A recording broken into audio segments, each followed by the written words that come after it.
The Lyrians managed to repel the monsters and reach both peaks. Upon each, Meve ordered her men to take the measurements. While waiting, she admired the breathtaking view of the Mahakaman Massif. The dwarven contraption left no room for doubt. The peak within the Dahlberg clan territory was 2 feet higher than that within Hoog territory. Gabor was clearly displeased with the results. Oh, damn it all! I'd hoped you'd prove Bruver's clan was in the right. He'd have been content to see the Dahlbergs knocked down a peg or two, and, possibly, he'd have been more inclined to help you, said the dwarf in frustration.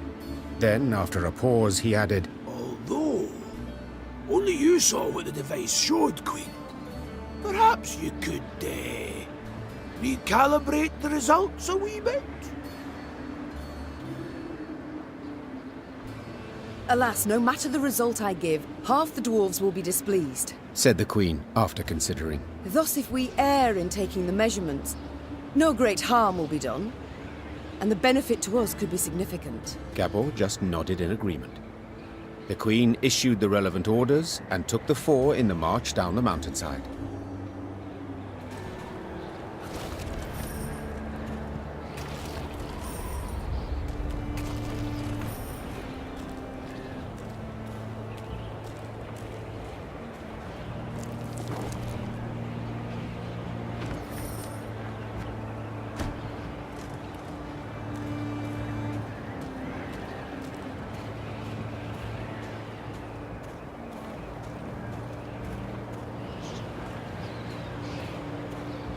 The dwarves of both clans had been waiting with bated breath for the expedition's return and report.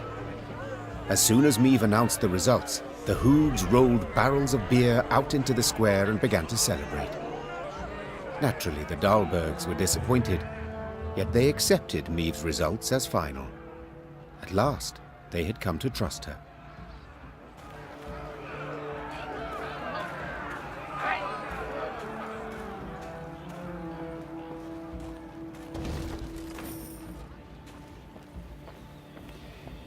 Frostbite, you'd best avail yourself of some onion juice. Even better if you had a wee nip of vodka. As Meve neared Langbridge, she ordered her bugler to announce her arrival, then retired to her tent to freshen up.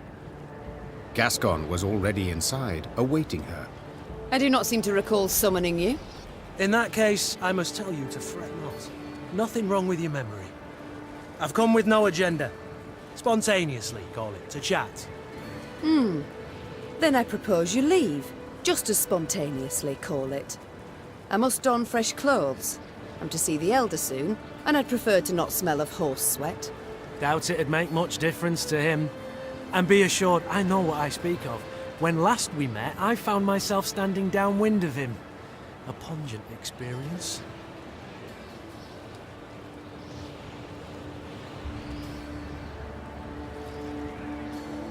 My patience is near its end, Gascon. Either state your business, or I shall have the guards escort you out. Not a hint of a sense of humour. There's something you ought to know. And decidedly before you meet with Bruver. The sites we cleared of beasts. I ferreted a bit. Noted something peculiar. Any notion what it was? None. The monumental dwarven architecture, perhaps? Bones, my dear Meve. Dwarven bones. Now, guess what I found on them? Wait, don't dare give me any hints. Bite marks. Of course. After all, they'd been gnawed clean of all flesh by monsters, incidentally making it quite easy to spot other markings. Ones made by axes and swords. To be certain, I showed the bones to our medics, and they confirmed my conclusion. Meaning what? That the entire clan, the Fuchses, did not perish due to an invasion of beasts from the depths. The monsters merely ate the bodies and occupied empty homes. Now, I shared my discovery with Gabor, and guess what he did? He panicked. He started to squirm, babble nonsense. I wager my right arm, he's hiding something. blast. Overly eager to aid us from the start he was. I might have sensed something. I shall have him summoned at once. And I thank you, Gascon. I won't forget this. Minutes later, Gabor stood before the Queen. At first, he tried to mislead her with evasive answers, but as her pointed questions demolished one clumsy excuse after another, he had to give in. Oi. As King Desmond said after a hefty squirt in his hose, we can't sweep this under the rug. If you think I welcome jests in this moment, you err. My fingers itch to summon the hangman. Right. So... 'Tis true. I misled you. On our clan elder's orders, supposed to make sure you destroyed Burr's Rump and Davor's Abyss thoroughly enough to leave nae a trace. What? Why? What did they wish to hide? They was home to the Fuchses, our mortal enemies. They'd been a-boiling our heinies for ages, thumbing their noses, taking what they want when they want, and the Elder-in-Chief didn't gie a ploughing whit. So to stop them, our clan, we did the unpardonable. The Ziggurin elders saw their chance and they... Gods. So you were responsible for the deaths of all those dwarves? Me? I didn't raise a finger. Tried to stop them, in fact.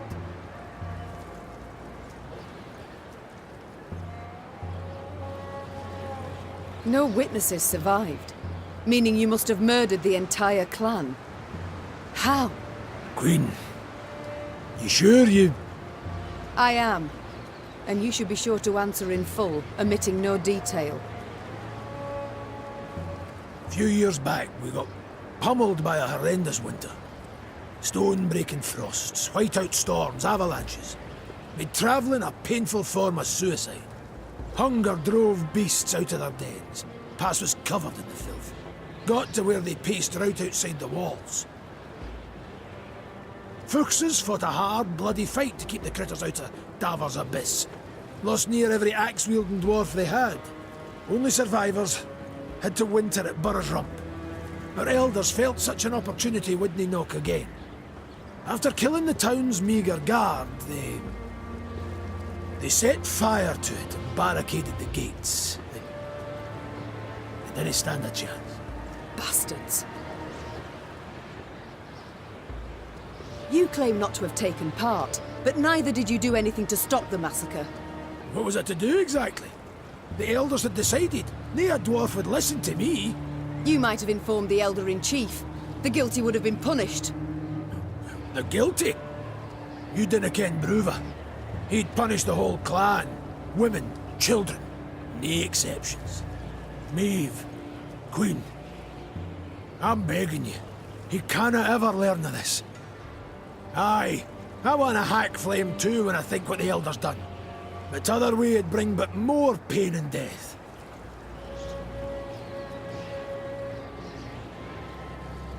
You've got a lot of nerve, making requests after lying to me. Trying to ensure you ken the stakes. But you'll do as you see fit. Like always. I need to consider what's right. Meanwhile, Gascon, make sure Gabor remains our guest. Of course. I'll let you know if he so much as rolls his eyes towards an escape route.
Bruva stood by the bridge like a statue, arms crossed, eyes squinting.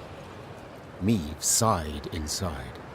She stood little chance of having a pleasant chat. Elder-in-Chief, sir. No Sharon and Grayson here, lass. Ploughed humans. Always out to fix things, always end up cocking them up. You think you're due glory, do you? Monster Slayer Meve? Patroness of dwarves? Blast it. What do you think? Why didn't I exterminate those beasts myself, eh? Go on, tell me! For you. For I didn't want to. For something didn't fit, damn it.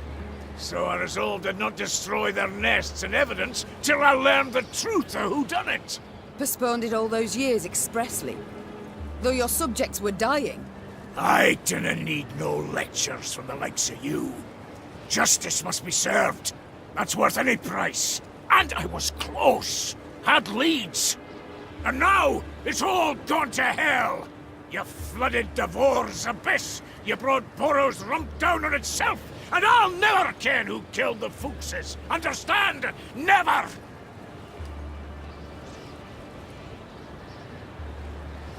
I would not be so sure. Sure of bloody what? That you shall never learn the truth. For I learnt it just moments ago. 'Twas the Zigrins who killed the Fuchses. The Sigrins? But... oh. Aye, it'd explain a lot, that. Ah, the snakes! Worms! Rogues! Why, I'll show 'em. All right. Got to admit you've more in that pretty heat of yours than I expected. But dinna you start thinking we'll be toasting a new friendship. You want our aid? You'll have to answer our questions. My questions. Lots of them. And they're all hard, so dinna you go smiling at me yet. Why, I wouldn't dare. Better not. Right. Time we moved on. Bruva set off at a brisk pace, paying Meve nor anyone else heed. The Elder's bodyguards rushed after him, then came the Lyrian force, and at its end trudged Gabor Zigrin, hands and feet in shackles.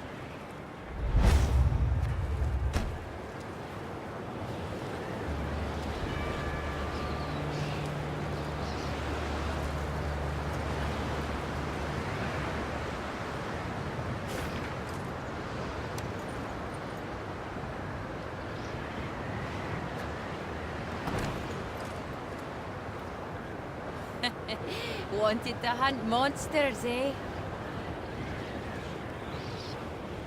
Dwarves demonstrate innovative thinking in many domains. Metallurgy, engineering, architecture. Yet there is one in which they could not be bothered. Naming. For this reason, the bridge that linked the Mahakam Pass with Mount Carbon was simply named Langbridge. Meve learned it was a thoroughly fitting name. Having stopped for a breath halfway across the road suspended over a deep chasm, the Queen could see neither end of the bridge, both concealed by thick clouds. Amazing. Whispered the Queen. I feel as though we traversed the very sky. The Queen and her retinue were nearing Mount Carbon when Meve heard a cry. It was Xavier. Hold! Hold! Meve drew in her reins abruptly. Her mare neighed and reared, lifting the Queen above her formation of men. From that height, she saw the last pier of the bridge crumbling. The dwarves at the head of the procession were unable to stop in time and plummeted, screaming into the abyss. What's the meaning of this, gods damn it?